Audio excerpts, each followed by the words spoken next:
बिचौली जेठानी। ज्योति, ए ज्योति, कहाँ है तू? इधर आ, मेरी साड़ी आयरन करके दे मुझे।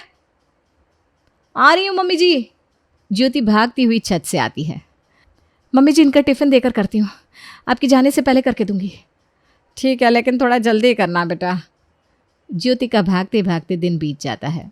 रात को थक कर वो आनंद से कहती है, पूरा दिन अकेले भागते भागते मैं थक जाती हूँ, शरीर में एक ज़रा जान नहीं बचती। क्या ज़िंदगी भर मैं ही करती रहूँगी?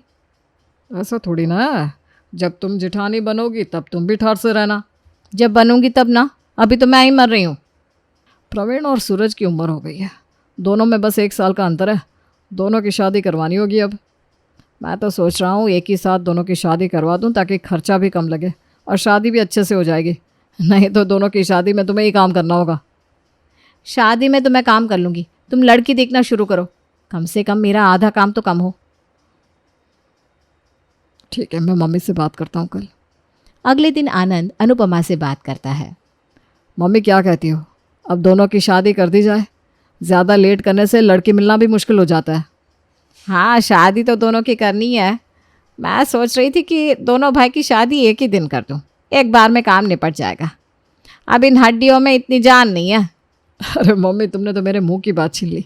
मैं कल ज्योति से यही कह रहा था। ठीक है, फिर दोनों के लिए लड़की देखना शुरू करते हैं। आनंद सूरज और प्रवीण के लिए लड़की देखना शुरू करता है। इधर ज्योति भी अपने जान पहचान में अपने देवरों के लिए लड़की देखने लगती है। दिन बीतने लगते हैं। ज्योति की बेस्ट फ्रेंड की बहन रिंकी उसे सूरज के लिए पसंद आ जाती है। वो रिंकी से कहती है, अच्छा होगा जो तू घर आ जाएगी, हम दोनों में तो पहले से इतनी अच्छी ट्यूनिंग है, और अच्छी हो जाएगी। क्या कहती हो? सूरज, क्या कहते हो? अरे दीदी, आप ना। ज्योति समझ जाती है कि रिंकी को सूरज पसंद आ गया है। आनंद रिंकी के घर वालों से बात करके सूरज और रिंकी का रिश्ता तय कर देता है। प्रवीण के लिए कोई लड़की मिले तब ना। प्रवीण के लिए तो मैं इतनी लड़की देख रहा हूँ, मुझे तो कोई समझ में ही नहीं आ रही मम्मी। अरे बेटा, इतना टेंशन ना ले, प्रवीण से ही बात कर, उसे अगर कोई पसंद हो तो उससे ही उसकी शादी कर देंगे। इतना ढूंढने का झमेला तो नहीं रहेगा। मैं तो बहुत परेशान हो गया हूँ, कोई लड़की समझ में ही नहीं आ रही। रात को खाने के समय आनंद प्रवीण से कहता है, प्रवीण, सूरज के लिए तो लड़की पसंद आ गई है, तुम्हें कोई लड़की पसंद है तो बता दो, हमें कोई दिक्कत नहीं है। भैया, मुझे श्वेता पसंद है, पिछले 5 साल से हम साथ में हैं। अरे ठीक है, तो फिर उसके घर वालों से हमारी बात करवा दो, हम रिश्ता पक्का कर देते हैं। अगले दिन प्रवीण श्वेता के घर वालों को अपने घर बुला लेता है। लड़के लड़की एक दूसरे को पसंद करते हैं, अब देखना क्या है, हम रिश्ता पक्का कर देते हैं। शादी की डेट आप निकलवा लो, हम तैयारी शुरू करते हैं। आपका भाई तो शुरू से ही हमें पसंद था। चलिए फिर मैं आपको बताता हूँ। प्रवीण, श्वेता, सूरज, रिंकी की शादी पक्की हो जाती है। इधर ज्योति अकेले शादी की तैयारी में लगी रहती है। ज्योति को इतना थका हुआ देखकर अनुपमा कहती है, बहू, बस कुछ दिनों की बात है, फिर तेरा हाथ बटाने वालियाँ भी आ जाएंगी। तो घर की बड़ी है तो तुझे ये सारी जिम्मेदारियाँ निभानी होगी। ये ले पैसे रख, जहाँ लगेगे तो देख लेना, मुझसे ना बार बार पैसे नहीं निकलते। हाँ मम्मी जी, वो तो है। चारों की शादी बहुत अच्छे से धूमधाम से हो जाती है। शादी का पहला दिन अनुपमा रिंकी और श्वेता से कुछ नहीं कहती। ज्योति, आज तेरी छुट्टी है, आज तेरी दोनों देवरानी खाना बनाएगी। हाँ मम्मी जी, वैसे भी इन दोनों को तो सहूलियत है, मैं जब आई थी तो मैंने अकेले ही सब कुछ किया था, यहाँ तो ये 2 है, फिर तो आराम से कर लेंगी ये। पहले तो मेरी 1 बहू थी, अब 3 है। बहू बोलूँगी तो कैसे ही किसी को पता चलेगा कि मैं किसे बुला रही हूँ। अरे मम्मी, इतनी सी बात है, बड़ी बहू और छोटी बहू। अरे पागल, बड़ी बहू से ज्योति और छोटी बहू से रिंकी, फिर श्वेता बहू को क्या कहूँगी? बिचौली बहू। बिचौली बहू, हाँ ये सही रहेगा। ऐसे तो मुझे तुम तीनों के नाम नहीं याद रहेंगे। पता है मम्मी जी, मेरे घर में तो मेरी मम्मी बीच वाली कढ़ाई को भी बिचौली कढ़ाई कहती थी। बड़ी कढ़ाई, छोटी कढ़ाई और बिचौली कढ़ाई। ठीक है, छोटी और बिचौली, तुम दोनों नाश्ता चढ़ा दो, आज मैं भी आराम से सबके साथ बैठकर खाने का मजा लेती हूँ। जी भाभी। श्वेता और रिंकी रसोई में जाते हैं। रिंकी श्वेता से कहती है, बिचौली भाभी, मैं सब्जी बनाती हूँ, आप आटा लगा दो। ठीक है, तो फिर मैं खीर बना लेती हूँ। बिचौली और छोटी मिलकर नाश्ता बना लेती है और सबको परोसती है। मम्मी जी, खाना कैसा बना है? बहुत ही टेस्टी है, ऐसे भी तुम्हारे हाथ की खीर की तो बात ही क्या है। देवर जी, आप तारीफ तो करेंगी, हमें चक्कर तो देखने दीजिए। खीर में चीनी कम है बिचौली बहू। हमारे यहाँ ना सब मीठा पूरा खाते हैं और खीर तो कम मीठी किसी को पसंद ही नहीं आती। पूड़ियाँ अच्छी हैं और सब्जी भी अच्छी है। मम्मी जी वो मैंने बनाया है। मुझे तो पहले से ही पता है कि रिंकी हर काम में तेज़ है। श्वेता का मुंह लटक जाता है और उसकी आंखें भर आती है। पहले ही दिन उसे इतना सुनने को मिला और उससे छोटी उसकी देवरानी की तारीफ हो रही है। श्वेता बिना कुछ कहे वहाँ से चली जाती है। बाद में प्रवीण कमरे में जाकर श्वेता से कहता है, क्या हुआ बिचौली, इतना मन खट्टा मत करो। मुझे तो खीर बहुत पसंद आई है।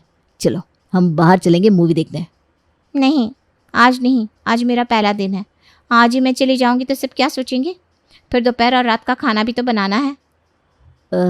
ठीक है, तो मैं दुकान चलता हूँ। तीनों भाई दुकान चले जाते हैं। इधर अनुपमा तीनों बहुओं से कहती हैं, बहुओं मैं तीनों को काम बांट देती हूँ। हाँ मम्मी जी, ये ठीक रहेगा। देखो बड़ी बहू तुम सुबह का नाश्ता बनाओगी, छोटी बहू तुम रात का, दोपहर का खाना बिचौली बनाएगी, बाजार के सारे सामान छोटी बहू लेकर आएगी और सारे कपड़े आयरन करने की जिम्मेदारी बड़ी बहू की, और बाकी एक्स्ट्रा जो होगा तुम तीनों मिलजुल कर लेना। हाँ मम्मी जी, मुझे तो घर के काम करना अच्छा लगता है। बैठा रहना मुझे नहीं पसंद। हाँ मम्मी जी, पूरा दिन कौन ही बैठ सकता है। बिचौली तुम खाना बना लोगे ना दोपहर का? हाँ मम्मी जी। बिचौली के आते ही श्वेता और ज्योति उसे अकेला कर देती हैं और अपनी एक टीम बना लेती हैं। छोटी देखा मम्मी जी ने बिचौली को कैसे छिटकाया है। हाँ भाभी, मैं तो देख ही रही थी। वैसे भी मुझे लगता है मम्मी जी उसे ज़्यादा पसंद नहीं करती है। हाँ, हम दोनों को मम्मी जी पसंद करके लाई हैं और बिचौली प्रेम विवाह करके आई है। तभी तो मम्मी ने घर की जिम्मेदारी ज़्यादा हम पर दी है, उसे ज़्यादा कुछ नहीं कहा। देकर भी करती क्या भाभी? बिचौली भाभी को काम आते भी कौन से हैं? वही तो बात है। ज्योति और रिंकी खुद को घर की मालकिन समझने लगती हैं। शाम को अनुपमा कहती है, चाय और पकौड़े तो बना दो कोई। जी मम्मी जी, अभी बनाती हूँ। इतने में बिचौली वहाँ आती है। लाओ छोटी, मैं पकौड़े बना देती हूँ, तुम चाय बना लो। सुबह से तुम भी तो लगी हो। छोटी बहू बिचौली को झिड़क कर कहती है, आप रहने दो भाभी, मम्मी जी मेरे हाथ का खाना चाहती हैं। आप वैसे भी दोपहर का खाना बना दो, वही बात है। बड़ी भाभी ने मुझे बताया था कि मम्मी जी शाम को जल्दी कुछ खाती नहीं, लेकिन आज पकोड़े मांग रही हैं। दोपहर में आपके हाथ के दाल चावल जो खाए थे बेचारी ने। बिचौली वहाँ से चली जाती है। वो मन ही मन सोचती है, कैसी किस्मत है मेरी, मुझे ससुराल में कोई पसंद ही नहीं करता। अगले दिन सुबह नाश्ते के समय आनंद कहता है, मम्मी आज दोपहर को तुम अपनी तीनों बहुओं को लेकर गुप्ता जी के यहाँ कीर्तन में चले जाना और वहीं खा पी कर आ जाना। दोपहर का खाना बनाने की ज़रूरत नहीं है। बिचौली ऐसे ही कौन सा खाना बनाती है। दोपहर का टिफ़िन तो मैं पैक करके देती हूँ और हम तीनों नाश्ता लेट से करते हैं तो दोपहर को खाते ही नहीं। एक मम्मी जी बची, उनके लिए खाना बनाना होता है, तो एक आदमी का खाना कौन सा भारी है। आज तो वो भी नहीं करना होगा। तो मैं कोई और काम कर लूँगी, रात का खाना मैं बना दूँगी। अरे नहीं, बिल्कुल नहीं, वो मैं बनाऊँगी। सूरज जैसा तैसा खाना नहीं खाते। बिचौली कमरे में जाकर बहुत रोती है। प्रवीण, इस घर की छोटी बहू तक मेरी इज्जत नहीं करती। अरे तुम इतना क्यों सोच रही हो, मैं हूं ना। मम्मी जी मुझे पसंद नहीं करती हैं। अरे तुम मत जाना इन लोगों के साथ, हम चलेंगे एक साथ मूवी देखने। प्रवीण श्वेता के आंसू पोंछता है और उसे गले लगा लेता है। इधर ज्योति रिंकी से कहती है, छोटी मैं तो बिचौली के साथ नहीं जाने वाली। तो मैं कौन सा जाऊंगी भाभी? एक काम करते, मम्मी को कह देते हैं बिचौली जाएगी तो हम नहीं जाएंगे। दोनों बड़ी और छोटी बहू जाकर अनुपमा से कहती हैं, मम्मी जी मैं और रिंकी नहीं जाएंगे, अगर बिचौली भी जाएगी आपके साथ। तुम दोनों नहीं जाओगे तो मैं क्या करूँगी जाकर। तभी बिचौली वहाँ आकर कहती है, मैं नहीं आऊँगी भाभी, आप दोनों चले जाओ। वैसे भी ज़्यादा आवाज़ से मेरे सिर में दर्द होने लगता है। हाँ भाई, आपको कहाँ पूजा पाठ पसंद आएगा। तीनों तैयार होकर कीर्तन में चली जाती हैं और यहाँ श्वेता प्रवीण मूवी चले जाते हैं। मूवी से आकर श्वेता आराम से अपने कमरे में रिलैक्स करती है। वहीं ज्योति और रिंकी कीर्तन से आकर काम में लग जाती हैं। थक कर चूर हो गई हूँ, लेकिन कपड़े आयरन करना ज़रूरी है, नहीं तो कल क्या पहनेंगे ये लोग। हाँ भाभी, मैं जा रही हूँ खाना बनाने, नहीं तो आते ही ये लोग भूख भूख करने लगेंगे। रात को जब तीनों भाई घर आते हैं, आते ही अपनी अपनी पत्नियों को देखते हैं। रिंकी और ज्योति की हालत एकदम पस्त रहती है और श्वेता का चेहरा खिला खिला सा। आनंद और सूरज अपनी अपनी पत्नियों से बात तक नहीं करते और फ्रेश होने चले जाते हैं। वहीं प्रवीण श्वेता से कहता है, श्वेता क्या बात है, आज तो बहुत अच्छी लग रही हो। एक कप चाय पिलाओ, तब जाकर मैं फ्रेश होने जाऊंगा। अभी बनाती हूँ। श्वेता चाय बनाकर प्रवीण को देती है और दोनों साथ चाय पीते हुए बात करते हैं। प्रवीण फिर फ्रेश होकर आता है और सब खाना खाने बैठ जाते हैं। खाना खाते वक्त सूरज और आनंद चुप रहते हैं, लेकिन प्रवीण के चेहरे की खुशी का जवाब नहीं होता है। इसी तरह दिन बीतने लगते हैं। श्वेता अब हमेशा फ्रेश और सुंदर दिखती, वहीं ज्योति और रिंकी का काम कर करके हालत खराब रहती। पूरे दिन वो दोनों पसीने से भरी होती और उनके पति उन्हें देखना तक नहीं चाहते। एक रोज़ अनुपमा की बहन उसे 2 साड़ी भिजवाती है और फ़ोन करके कहती है, अनुपमा, ये तेरी दोनों बहुओं के लिए साड़ी है। एक बड़ी बहू और एक छोटी बहू शादी में नहीं आ पाई थी, तो सोचा कुछ भेज दूँ। ठीक है दीदी, मैं उन्हें दे दूँगी। अनुपमा बहुओं को आवाज़ देती है। तीनों बहुएं वहाँ आ जाती हैं। ये लो बड़ी बहू, तुम्हारे लिए साड़ी, और छोटी बहू तुम्हारे लिए साड़ी तुम्हारी मौसी सास ने भेजी है, शादी के वक्त आ नहीं पाई थी ना। ज्योति और रिंकी साड़ी लेकर श्वेता को दिखाने लगती हैं। तब अनुपमा को ध्यान आता है कि बिचौली को तो कुछ नहीं मिला। अरे रे बिचौली, तुम्हारे लिए तो साड़ी नहीं भेजी दीदी ने। कोई बात नहीं मम्मी जी।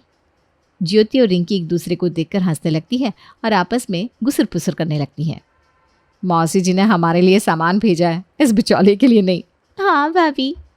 अब घर में कोई भी रिलेटिव आता, कुछ भी सामान देता, तो अगर कहता कि बड़ी बहू को दे दो तो ज्योति को सामान मिल जाता, और अगर छोटी बहू को दे दो तो रिंकी को मिल जाता। बिचौली की तो कभी बारी ही नहीं आती, लेकिन फिर भी वो कुछ नहीं कहती है। एक दिन अनुपमा की पड़ोसन उसके घर आती है। अनुपमा, 1 हफ्ते बाद मेरे बेटे की शादी है, तुम शादी में अपनी छोटी बहू को ज़रूर से लाना। ठीक है, मैं भी आऊँगी और उसे भी लेकर आऊँगी। 1 हफ्ते बाद अनुपमा रिंकी और ज्योति के साथ शादी में जाती है। ज्योति और रिंकी खुद को घर की मालकिन समझती हैं। इतने में ही पड़ोसन वहाँ आकर कहती है, भाभी छोटी बहू को लेकर नहीं आए, मुझे आपकी छोटी बहू बहुत अच्छी लगती है। अनुपमा रिंकी की ओर इशारा करती है। अरे ये छोटी बहू तो आई है। मैं इसकी नहीं, श्वेता की बात कर रही हूँ, उसे लाना चाहिए था। अच्छा, जाने से पहले ना उसके लिए खाना पैक करवा कर ले जाइएगा। ओ, मुझे समझ में नहीं आया, श्वेता को ना हम बिचौली बहू कहते हैं, तो मुझे लगा आप रिंकी की बात कर रही हैं। ये लिफाफा श्वेता को दे दीजिएगा। रिंकी और ज्योति दोनों का मुंह लटक जाता है और उन्हें ऐसा लगता है कि वो दोनों आई ही क्यों। अनुपमा शादी से लौटते वक्त बिचौली बहू के लिए खाना पैक करवा कर ले जाती है। घर जाकर श्वेता को खाना देती है। श्वेता वो खाना प्रवीण, आनंद और सूरज तीनों में बांट देती है। बिचौली बहू, मुझे तेरी यही बात सबसे ज़्यादा भाती है, तो अपने से पहले दूसरे के बारे में सोचती है। नहीं मम्मी जी, ऐसा कुछ नहीं है। ज्योति और रिंकी का चेहरा भी मुरझा जाता है। भाभी, हमें तो लग रहा था कि मम्मी जी हम दोनों को मानती हैं और बिचौली को नहीं, लेकिन ये तो उल्टा ही निकला। मम्मी जी तो बिचौली को पसंद करती है। मुझे तो उस पड़ोसन पर गुस्सा आ रहा है, कहीं हम दोनों अपने मुंह मियाँ मिट्ठू तो नहीं बन रहे। अगले दिन अनुपमा के घर एक पार्सल आता है। पोस्टमैन कहता है, बड़ी बहू जी का पार्सल है लगता है। हाँ मेरा ही होगा, मुझे खुद याद नहीं रहता मैं कब क्या ऑर्डर कर लेती हूँ। अरे बहू खोल के तो देख क्या है। हाँ मम्मी जी। ज्योति कुरियर खोलती है तो उसमें से श्वेता के नाम का गिफ्ट निकलता है। ये तो बिचौली का है, लेकिन इसमें तो बड़ी बहू लिखा था बाहर। अरे जिसने भेजा होगा उसे पता नहीं होगा। ये मेरी फ्रेंड ने भेजा है। तभी अनुपमा की बहन का फ़ोन आता है। बहुओं को साड़ी दे दी? हाँ दीदी, कब की दे दी? कैसी लगी उन्हें? लो आप खुद ही पूछ लो। बड़ी बहू, छोटी बहू, लो दीदी तुम दोनों से बात करना चाहती है। हाँ मौसी जी, मुझे तो साड़ी बहुत पसंद आई है, मैंने तो पहन भी ली। हाँ मौसी जी, मैंने भी पहन ली। लेकिन मैंने तो बड़ी बहू के लिए दिए थे, एक श्वेता और एक रिंकी। उन्हीं दोनों की तो शादी में मैं नहीं आ पाई थी, तुम्हारी शादी में तो आई थी मैं। अरे दीदी, मुझे लगा आपने ज्योति के लिए दी है, श्वेता तो बिचौली है ना। अरे भाई, 2 की एक साथ शादी हुई तो बड़ी और छोटी तो रिंकी और श्वेता हुए ना। तू मेरी श्वेता से बात करवा। मौसी जी कोई बात नहीं, आप उतना बुरा मत फील करो। भाभी पहने या मैं, एक ही तो बात है। अरे नहीं नहीं श्वेता, अब मैं जब आऊँगी तो तेरे लिए साड़ी लेकर आऊँगी। तू है भी तीनों में सबसे सुंदर। क्या प्रवीण ढूंढ कर लाया है लड़की? थैंक यू मौसी जी। रिंकी और ज्योति अंदर ही अंदर फड़फड़ करने लगते हैं। वहीं ज्योति साड़ी लाकर बिचौली को दे देती है। बिचौली, ये लो तुम्हारी साड़ी, मुझे किसी का सामान नहीं चाहिए। भाभी ऐसा नहीं है, आप रखो निश्चिंत होकर। ज्योति वहीं साड़ी पटक कर चली जाती है। दिन बीतने लगते हैं। श्वेता जब देखो प्रवीण के साथ क्वालिटी टाइम स्पेंड करती रहती, वहीं ज्योति और रिंकी घर के कामों में ही उलझी रहती। एक रोज़ ज्योति रिंकी से कहती है, रिंकी, हम दोनों ना बेवकूफ़ बन रहे हैं। इतने दिनों से हमें लग रहा है कि सब हमें मालकिन समझते हैं और मम्मी जी हमें मानती हैं, लेकिन ऐसा नहीं है। सबसे तेज़ तो बिचौली निकली, उसे काम भी नहीं करना पड़ रहा और वो सबकी नज़रों में अच्छी बनी है। मम्मी जी भी उसे ही अच्छा मानती है और हम दोनों दिन भर काम कर करके खुद को काम वाली बना लिया है। अब तो हमारे पति भी हमें नहीं देखना चाहते। हाँ भाभी, हमने बिचौली भाभी को नीचा दिखाने के चक्कर में खुद की ज़िंदगी खराब कर ली। तभी आनंद और सूरज वहाँ आकर कहते हैं, जो बोएगा वही पाएगा, तेरा किया आगे आएगा। जैसी करनी वैसी बननी, क्यों भैया? तभी तो कहते हैं किसी को बिना मतलब के मत सताओ। ज्योति और रिंकी का मुंह बन जाता है और दोनों वहाँ से चली जाती हैं।